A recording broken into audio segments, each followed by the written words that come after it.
পুজোর ভিড় সামলাতে নো এন্ট্রি, সকাল থেকেই শহরে যানজট। দুর্গাপুজো উপলক্ষে দর্শনার্থীদের ভিড় নিয়ন্ত্রণে রাখতে দিনহাটার 5টি গুরুত্বপূর্ণ রাস্তায় নো এন্ট্রি জারি করেছে প্রশাসন।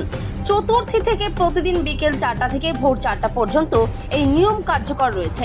এর ফলে সন্ধ্যা ও রাত্রিবেলা গাড়ি চলাচল বন্ধ থাকছে বলে সকাল থেকেই শহরের বিভিন্ন পুজো মণ্ডপে উপচে পড়া ভিড় লক্ষ্য করা যাচ্ছে।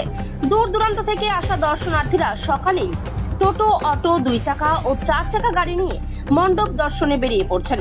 এই পরিস্থিতিতে দিনহাটার পাঁচমাথা মোড় সহ শহরের একাধিক ব্যস্ত এলাকায় যানজটের সৃষ্টি হয়েছে। পুজো দেখতে আসা দর্শনার্থীদের ঢল সামলাতে হিমশিম খাচ্ছে ট্রাফিক পুলিশ। প্রতি বছরের মতো এবছরও দিনহাটার বেশ কয়েকটি বিগ বাজেটের পুজো আয়োজন করা হয়েছে। সেই আকর্ষণেই উত্তরবঙ্গের বিভিন্ন প্রান্ত ও প্রতিবেশী অসম থেকেও হাজারো মানুষ ভিড় জমাচ্ছেন দিনহাটায়। সকাল থেকেই তাই শহরের রাস্তায় দর্শনার্থীদের ঢল চোখে পড়ছে। সকালে রাত্রেবেলা নো এন্ট্রি হয়ে যায়, প্রচণ্ড ভিড় থাকে, আসা পসিবল হয় না বাচ্চা নিয়ে, তাই সকাল সকাল আসা মন্দির দেখতে। কয়টা এখনো পর্যন্ত কয়টা দেখা হলো? এখনো অব্দি 3টে দেখলাম আমরা। এখন কি গোসানিমারি যাচ্ছে? গোসানিমারি যাচ্ছে, প্রেম মন্দির। এই ধরে না